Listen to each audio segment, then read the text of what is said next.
involved. So as Cecile mentioned, my name is Matt Aubin, and I guess you could say I'm somewhat of a creative entrepreneur with kind of a huge passion for people, community, and entrepreneurship. I'm the founder and president of Keen Creative, a full-service marketing agency, the president of Keen Group, a partner at North Elm Construction, the president of Black Housins, and a partner in a few other ventures as well, just to kind of name a few. So maybe with it sort of having been the bulk of my career, maybe I'll kind of focus a bit more on Keen.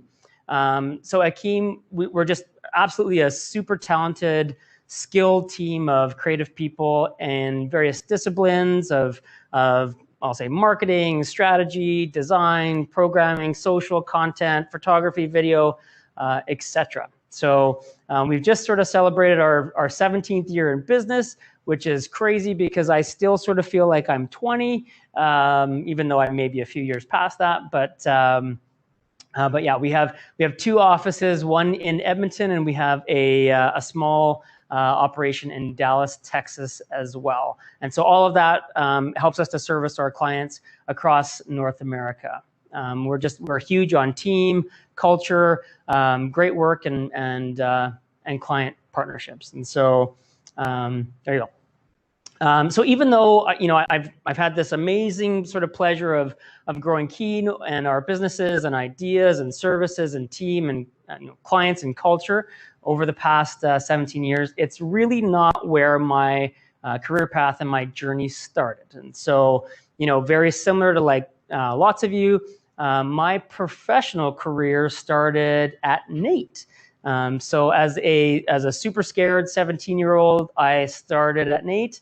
And not really knowing like what the hell I wanted to do, but figured that sort of like every business is a business, and so maybe I should take business.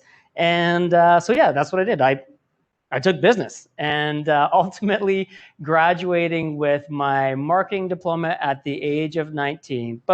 Shout out to all you marketing peeps out there.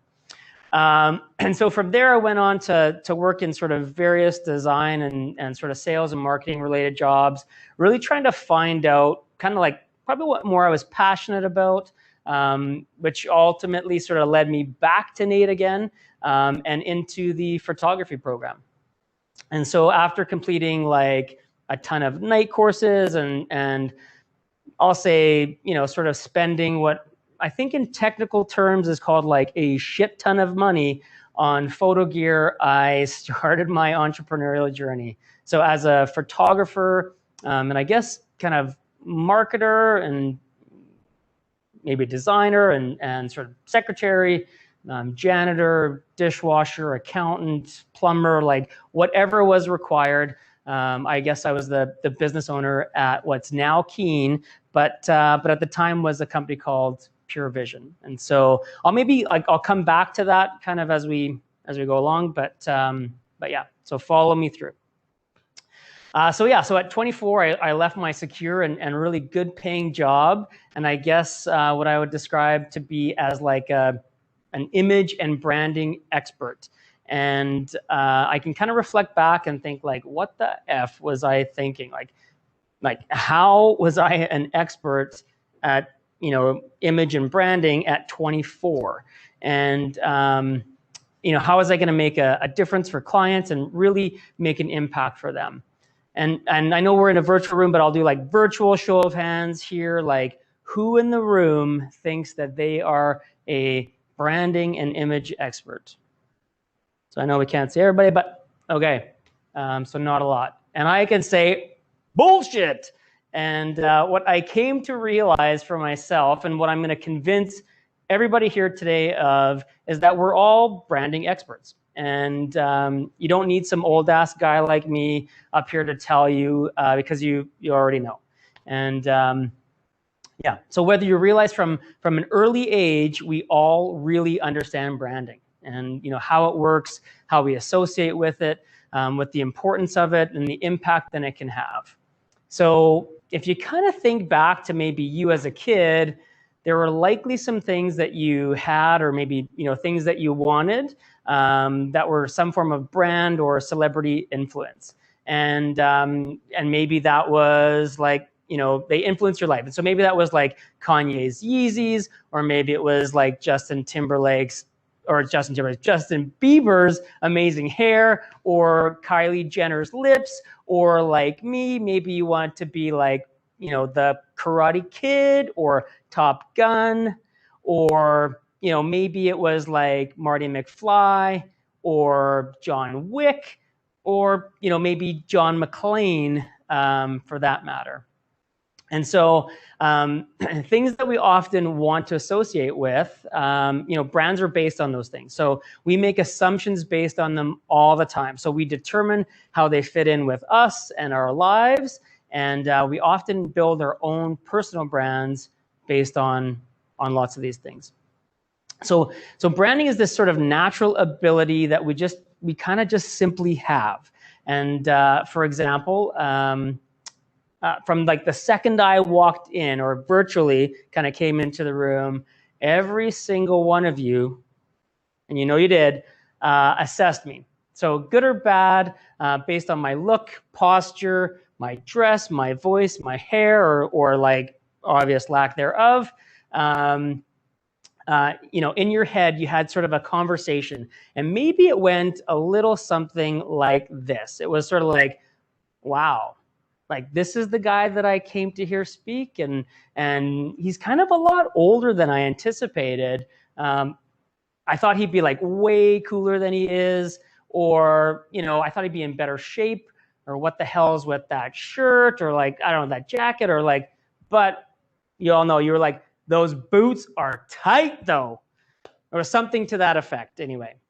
So the reality is that every single aspect of us, our personalities, our dress, our hair, posture, body movement, and any interaction in any element is an element of branding. It's personal branding, one of the most like inherent traits that we have as humans. How we act and engage, how we show up, how we talk, how we inflect. This is all part of our personal brands. And what we believe in, what we stand up for, what we strive to say, says just absolutely a ton about us. Is our tone with people? Are we friendly? Are we blunt? You know, are we a hello? Are we like a hey? You know, are we approachable or guarded? You know, are we a very firm, solid handshake, or a super solid high five? That question is like the easiest answer, because we all know the right answer is high fives. High fives all day. So just to further illustrate my point, we're going to look at kind of like, you know, some slides of a few people here. So let's review. Okay, so let's think about this guy. Is this guy, I don't know, what do we think? Is he a skateboarder maybe? Or maybe not? There we go. There we're transitioning. Here we go. Skateboarder? No, I don't know. What about this guy? Are we thinking he's a doctor, or I don't know, what do we think? Dentist? Mechanic? I don't know. We can make some assumptions based on this. How about this lady here? Maybe she's the mechanic. I don't know. What about, look at this guy. What are we thinking? Douchebag. For sure, that's probably it. So anyway, we all made assumptions based on the things that we saw. We sort of identified the people that were quote unquote like athletic or book smart, reserved, outgoing, etc. So this is personal branding, and it's like absolute simplest form. So although it looks like looks are a portion of personal branding, they're not the only aspect of it. So personal brands are things that we project. They are more than just simply clothing and style. They're every single action, interaction, reaction, voice, tone, social postings. Be careful about that one, and that. So similar to sort of branding businesses, every aspect, visual, nonverbal, or verbal communication sort of speaks volumes to us. And I'll say as a quick stat, just to sort of illustrate my point, it's estimated that 70 to 93% of all communication is actually nonverbal. And that's pretty high, y'all. Like that is like higher than any percentage. 70 to 93 is higher than any percentage that I ever got on any NAEP project ever. So there you go. So now that I've convinced all of you that you're branding experts, you're probably wondering, okay, well, like, all right, well, what is this good for? How is having a personal brand going to benefit me? And for me, like I really like to sort of relate things back to my own experience. So rather than simply provide some like unqualified advice, I'll talk to my experience. So personal branding for me has had a significant impact on my life. I'll say it is like one of the biggest benefits, and I'd say it's helped guide my career and overall personal happiness. So it's the foundation of me. It is my personal brand has shaped what I do as a profession, you know, how I do it, who I do it for, the businesses that I've started and grown, my career goals, and probably like realistically, my life overall. So I've had the awesome luxury of building businesses that are you know, a reflection of my own personal brand and core values.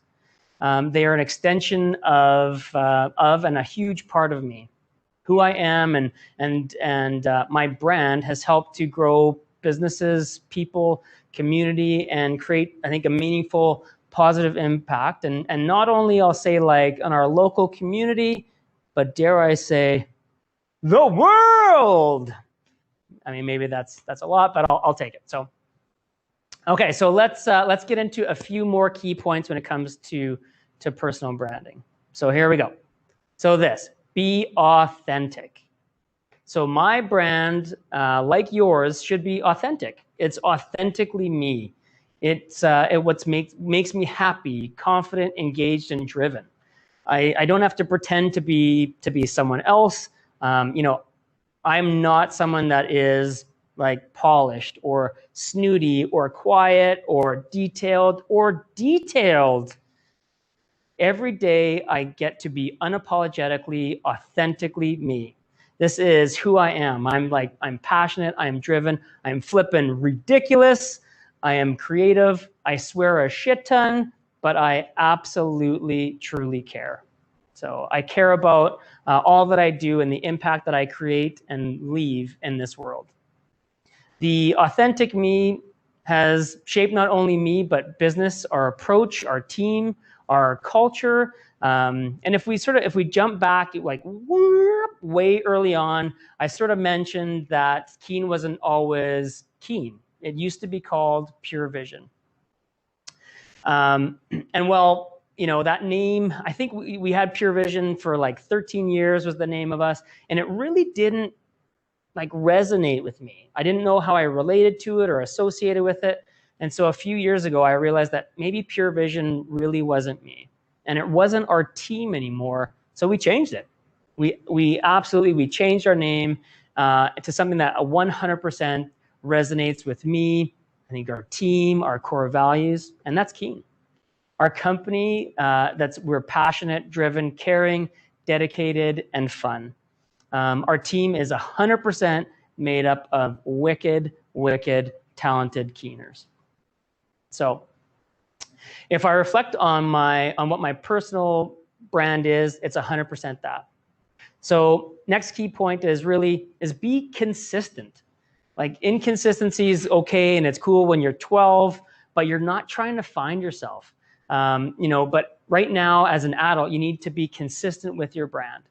It's the same consistent authenticity to myself, my personal brand, my passions, and have been a huge part of building a positive reputation for not only me, but I'll say for Keen as a whole. So my true brand has really built trust, it's built credibility with the people around me. It's helped me to grow business, it's set expectations for people, and I've worked really hard to be consistent at it. So when I walk into a room, and I mean, like anyone's gonna have shitty days. We're all gonna have days where we don't feel like, amazing, but largely people know what they're gonna get. So when you're authentic to you, your personal brand, people can like feel it. They can like sense it. It's ultimately they can relate to it. It is, you building this true, and staying true to your brand is a major relationship builder. It sets expectations for people and ultimately builds trust and expertise. Okay, so we're gonna look at a few other examples here. So, okay, if you were looking to buy, I'm gonna say like a mountain bike from one of these two, like which would you rather purchase from? Or conversely, if you were looking like for financial advice, who would you rather speak to? So let's be serious here, like, come on. Okay, what about these people here? So, who would you be maybe, more likely to accept medical advice from, and maybe who would you rather mix you up like some amazing, ridiculous baller cocktail at a bar? So I think that, I feel like it's pretty evident. Okay, and this is where it gets tough, and I'm not gonna lie. I think that like the bike guy and like bar guy are like they're like the same guy, So I'd struggle on this one to maybe like who could I trust to give me sage beard advice? It'd be a tough one. It'd be a tough call. So we trust in these people based on elements of their personal brands. It's absolutely it's not rocket science. It is super plain and simple. Personal brands create and build credible trust. For companies like Keen, it's a big component of how we hire is based around our applicant's personal brand. So if you're looking to get hired, think about this and take this in. So how do you relate to us, our culture, etc.? What's the tone of your resume sound like? What does it say about you? What does your social media say about you? In an interview, do I get a sense that, you're truthful or authentic? For me, it's the biggest thing that I'm looking for, because I can always train for someone around skill, but changing someone, what someone's maybe passionate about or what, their drivers are or inherent attributes are is like absolutely impossible. I can't do that. So be you. So your unique personal brand is often related to your talents, and in sort of being true to that puts you in your sweet spot of work. For myself, I care extremely little about how to like improve someone's quote unquote perceived weaknesses. I care about putting people in situations where their talents thrive, where they are amazing, and oftentimes that relates to you and your personal brand. So I think, I would encourage you to find a company or industry that's a fit for you, for your brand, for your goals, and, and ultimately for your sweet spot. I'd say, separate yourself from the pack. You are unique. The combination of your traits and talents, likes, they set you apart from others. Capitalize on that. So, with all that said, really, what's your personal brand saying about you? I encourage you to be authentic, consistent, and to be all in on you. There you go. I told you, there's like no lie. This is going to be super quick. Look at that. We're not even half an hour deep into this, but that's it, you guys. It's a really simple thing. Personal branding, there's not a ton to it. It's really all about you. And so there you go. So thanks very much. Thanks for hosting and having me. I'm open to any questions that anybody has. You're probably wondering, like, yes, I am 6'7" and super chiseled. So yeah, I'll just get that one, away right now. But yeah, happy to answer any questions that anybody might have. So there you go. You can either use the chat if you're too nervous, or show yourself. Use this opportunity to make a new connection, and ask your questions that way. All the questions. Don't be shy. Hello, Matt. Hi. Hello. Hi. Hi, my name is Nicole, and I just have a quick question. Thank you so much, first of all, for an amazing presentation. I just have a quick question about consistency. So, in terms of, say, for example, you have a business and you want to establish consistency in your personal branding, what are some examples where you can show that consistency? So, one example, for example, that I have on the top of my head is like, Instagram pages, things like that. But what are the other channels where you could show that consistency?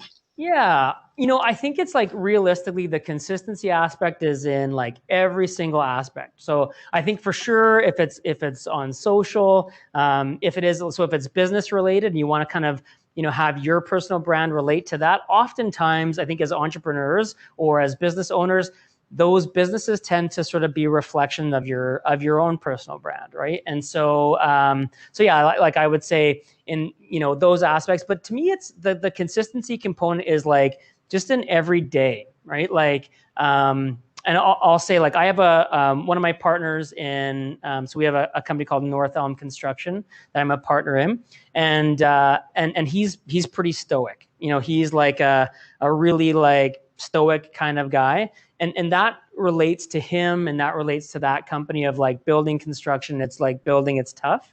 So that's authentically him, and that business sort of shows those traits as well. Where Keen, I would say that's more myself and I have another partner Lisa in that business, and my wife Stephanie, and I think we're like Keen's a better representation of that. So it's a fun group, it's a fun atmosphere. I'd like to think I'm a fun guy, and that we're fun people, and can absolutely be ridiculous, right? And so.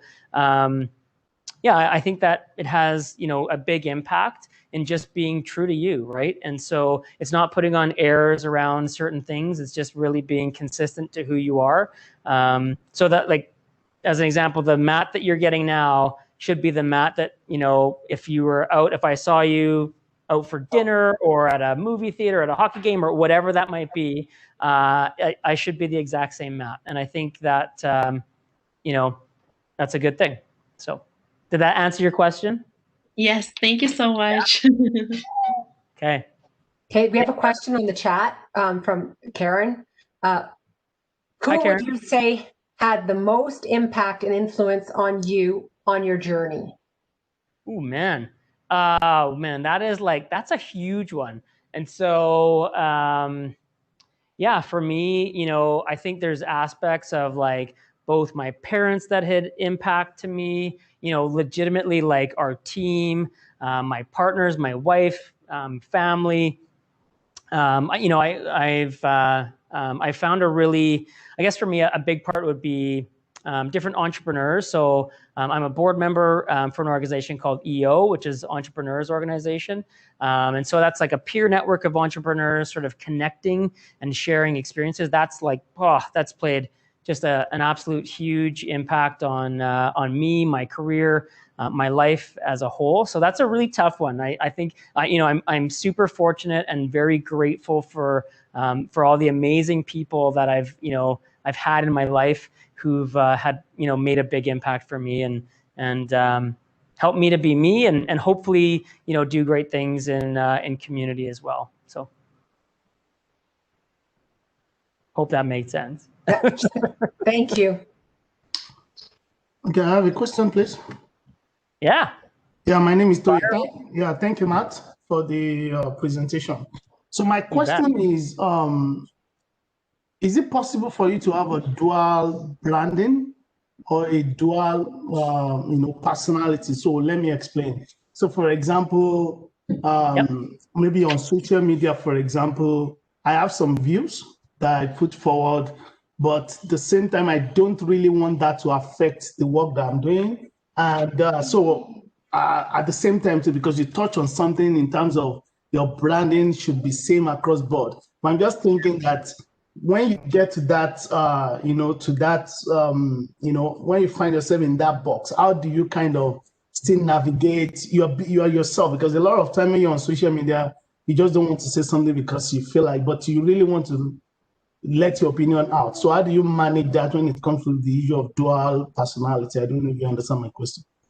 Yeah, like I think for me, so I think I'm really strong about really being consistent to who you are. And so, and I mean, to an extent, I think businesses can have different brands. When it comes to personal branding, for me, you just got to be you. And like I say, I'm unapologetically me. And I think what ends up happening is, so even if I think on the work side of things, if I'm me and interact with people the way that is consistent with me, I think I develop a massive rapport and relationship with the people that are a right fit for us to work with. So, for us, we might not be, right to fit or to work with, organizations who have very different core values. And so I think for me, just being really consistent around my brand, I think, to be honest, has opened lots of doors.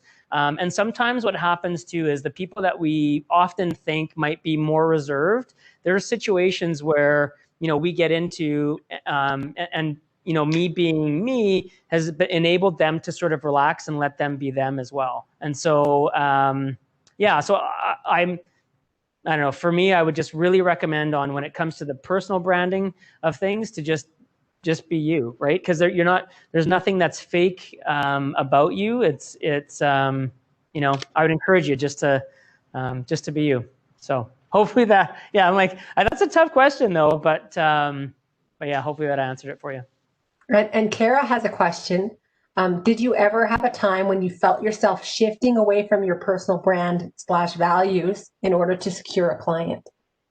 For sure. Yeah, for sure. So I think just even in certain situations, I'm going to speak to one situation that isn't so much of a client side, but I'll speak to just in certain lights, and I'll think about, I sort of mentioned about EO, and my impression about sort of coming into EO was like, and so there's 150 entrepreneurs in EO in Edmonton.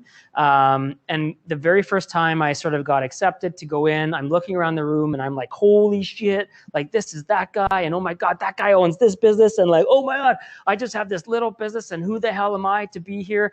And I had this sort of perception in my mind about really, what a good entrepreneur was. I was sort of looking around the room in certain lights. And I was like, oh my God.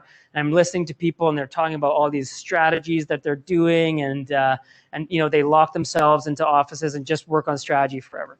And so I tried that. I thought, okay, for sure, this is what I've got to do. If I want to be a good entrepreneur, I need to like separate myself away and not talk to anybody.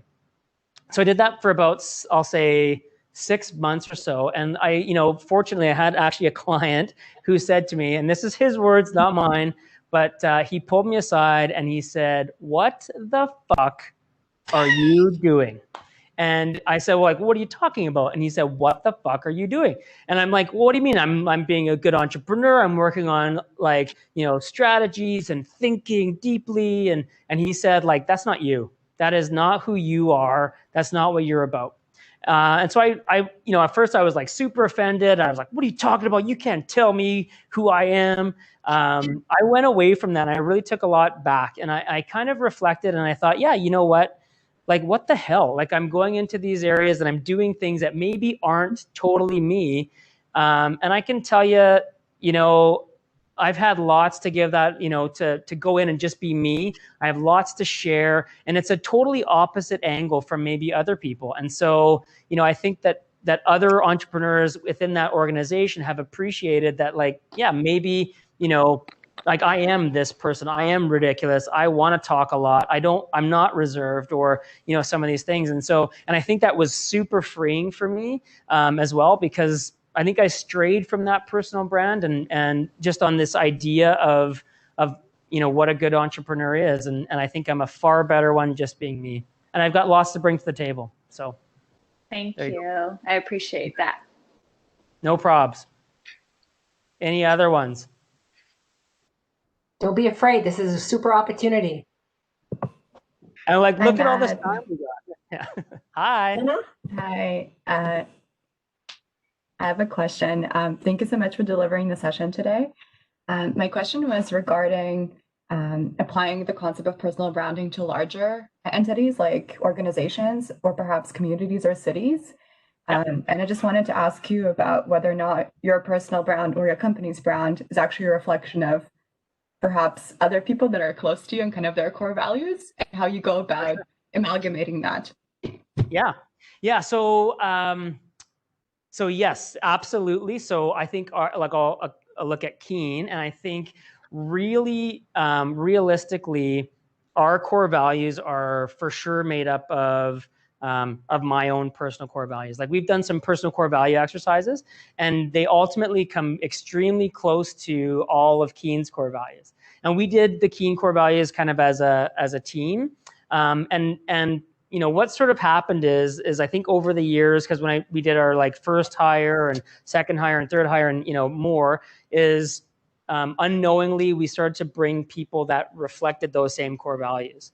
And so when we did that as an exercise, like if I look at our you know, everyone within our office, we actually assess them based on our core values. So if we're to hire anybody, we're like doing assessment of like, okay, well, are they dedicated? Are they driven? Are they fun? Do we see like, yes, are they going to be a team player? You know, all of these sort of things, and we're assessing them based on those core values. At one point in time, I'll say, like, I kind of thought when we first did our initial you know, core value exercises with our team. So we were, I don't know, maybe 20 something staff. And I was like, yeah, everybody, let's put in and let's refine it down. And there were certain things in there that probably didn't really resonate with me, but I was trying to be like, okay, it's a team thing.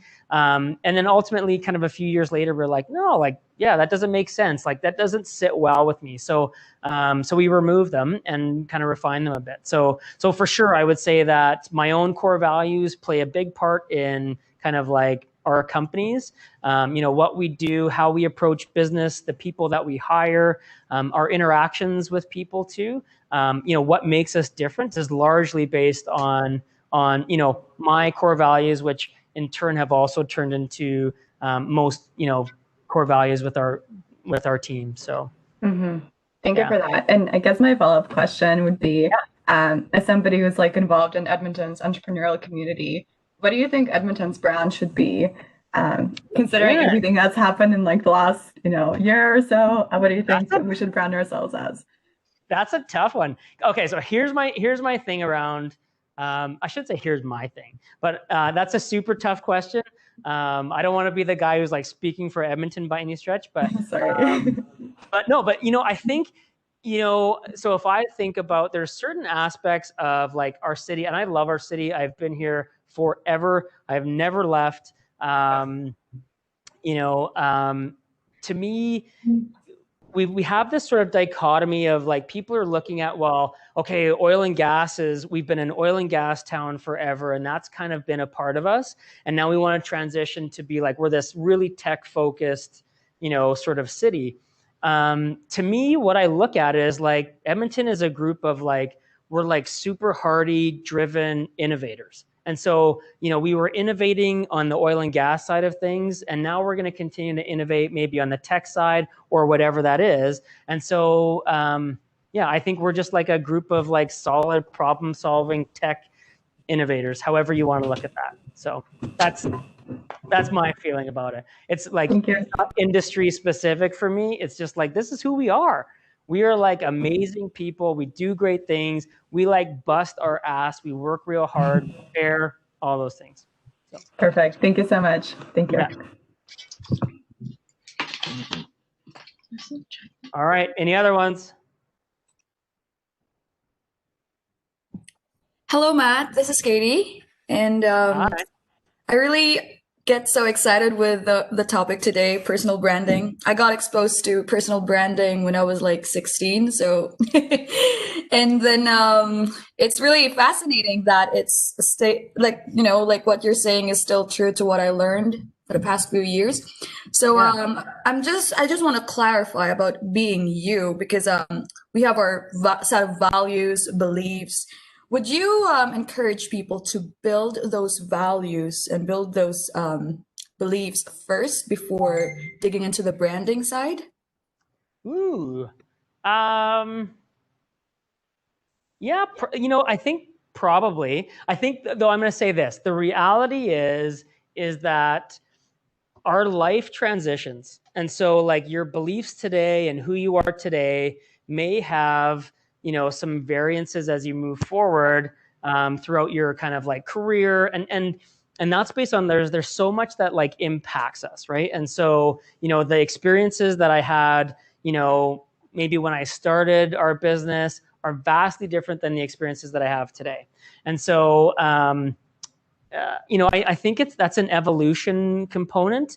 Like I would say, like, when it comes to personal branding, I think it's, again, there's some inherent traits that typically we all kind of have, but there's going to be elements that I change or shift kind of as experiences change in your life. So I think it would be a good to figure out like who you are, what makes you tick, what makes you happy, where you thrive, what you believe in, and that be, your personal brand. But don't be afraid to sort of shift and adjust, I think, as you move down the line. So I don't want to say that like I was vastly different when I was 20, but I'm coming up to 42, yikes, in a few days. There's probably some different things that have changed my life and had a big impact, right? And so that's okay too. So, and I really think about, so oftentimes when we think about life too, lots of people sort of tend to think, okay, well, there's work and then there's life. And the reality is that you don't have two lives. People are always consistently striving for this like work-life balance situation. And that's sort of like, in my mind, that's kind of like some bullshit, because it's really, you have one whole life. And so work is a part of that. And your personal life is a part of that. Your family is a part of that. I think like, that's going to change and evolve as it goes along. Your personal brand can change and shift a little bit with that. And all those things equate to your happiness, right? And so like for me, for years I felt guilty about working. I love to work. And it was always like a big challenge where, like, I'll say if I put in a 12 or 14-hour day, I felt kind of bad about that with family. But the reality is like, I like freaking love what I do. I should do that more. Like, why would I not want to do the things I love more? And so, I think figure out what that is, build your brand around that, and just, don't have any guilt around it too. So there you go. Thank you, Matt. And I just have also a follow-up question that I just got to engage this conversation with friends. And whenever they got into a career, they always ask my opinion, and that was good. And I always tell them, stick with your values before you commit to a company, and before you build your business. But I'm not quite sure if I've said that right, or what's your opinion about it?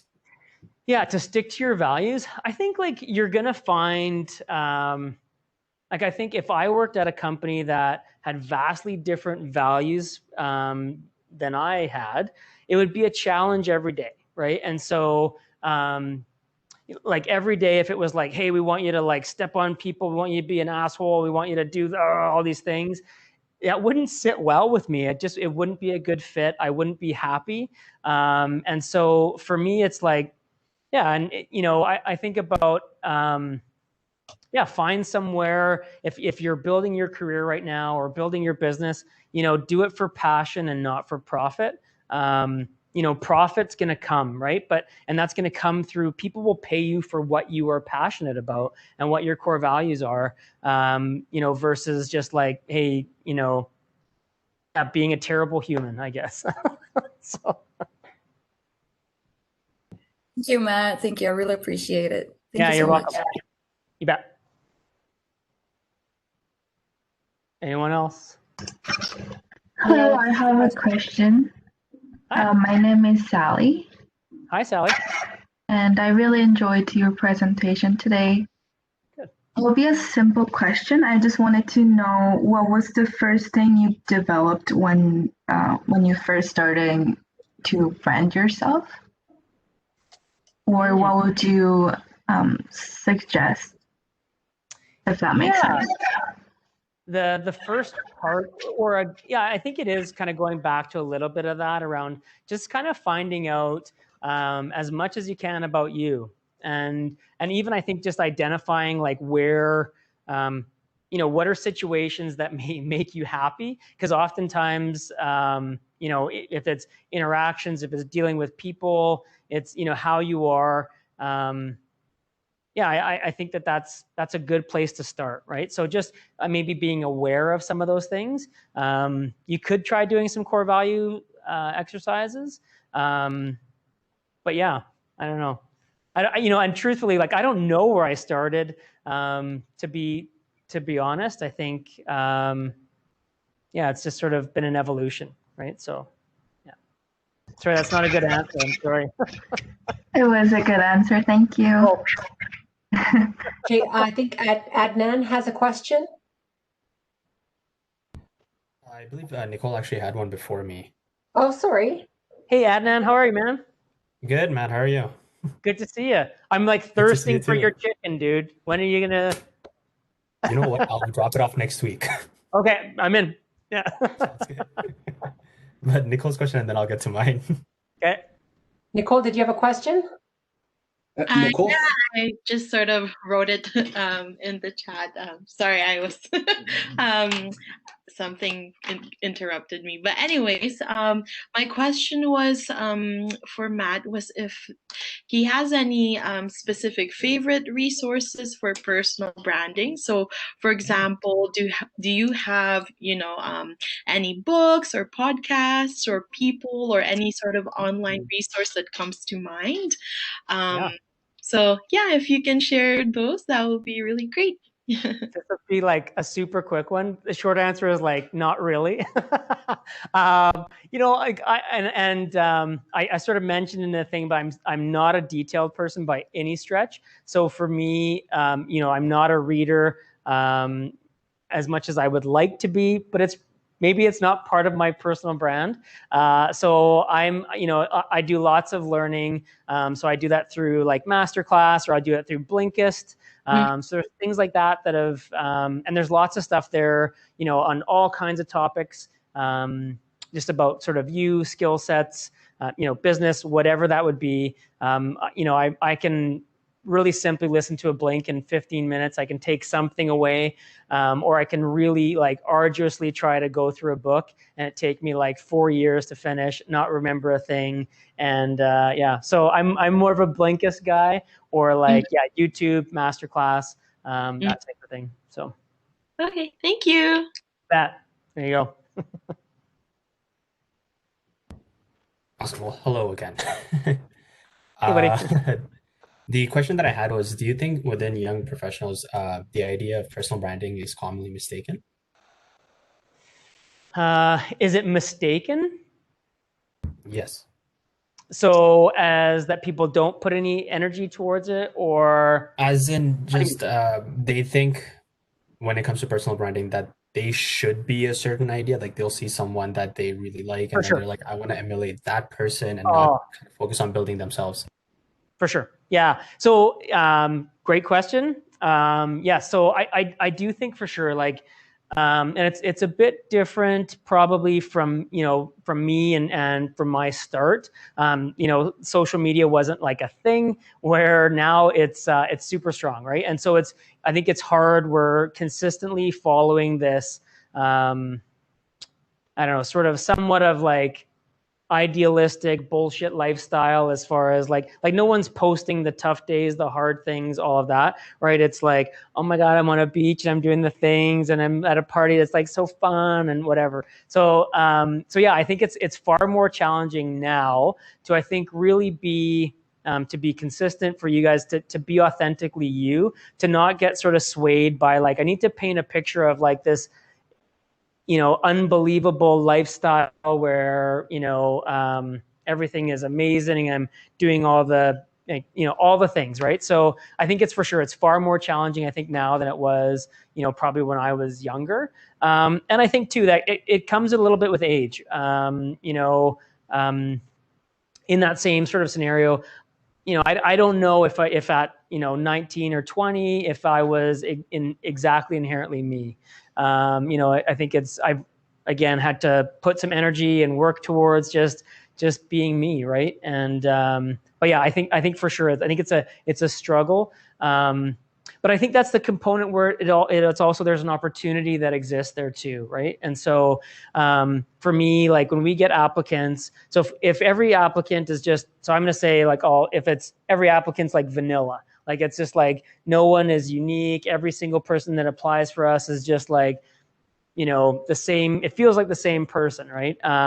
Where we get like an outlier, we're like, holy shit, like this person's like weird or wacky or unique. It's really standing out. And so, maybe someone talks about they make amazing chicken and they come by our office and they bring us chicken. Like that's a standout. So anyway, so just saying, anyway, there you go. Awesome. Thank you very much. I'll be there next week with the chicken. Awesome. So if people don't know, Adnan makes like wicked fried chicken. That's going to be our next business, is we're going to do a fried, I don't know. Maybe it'll be like Keen fried chicken. That could be we'll make it happen. That could be it. So anyway. Awesome. So Jennifer has a question. How has the name change of your company contributed to its growth?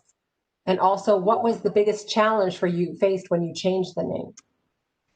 Yeah, actually, so I'm going to relate this back to a story specifically. We were at a NATE event. And so we were at like a NATE event, and we were sitting at a table with a competitor. And so so Pure Vision at the time, or previously, we had 13 years of Pure Vision, and we were like a year into Keen. And honestly, so this competitor of ours said like, oh, you're with Keen. Oh my. And he was like, oh, okay, wow, crazy. And he's like, I don't know, I never heard of Keen. Like I hear about you guys all the time. And for me, it was this thing of why I said, well, we used to be called Pure Vision. And his comment was like, oh, I'd never heard of Pure Vision before, but I hear of Keen all the time. And so to me, it was like this big factor. I think about, us being Keen, sort of, I don't know, give us the ability to just be ridiculous, be us, be fun. It's like short. There are so many, I think, positives around it. It speaks to like us being Keeners, about being passionate and working for clients in that manner. I think it was like a hugely positive thing. It resonated like extremely well with me when we did it. The challenge in it was anything. There's massive fears around, oh my God, we're going to change the name and no one's going to know who we are, and we're going to lose all this brand awareness. And the reality is we have like significantly more brand awareness as Keen than we ever did kind of as Pure Vision. And so sometimes we will build up things in our mind. But yeah, I think we've been far more successful at being Keen than at being Pure Vision. So there you go. Awesome. Are there any more questions before we say goodbye?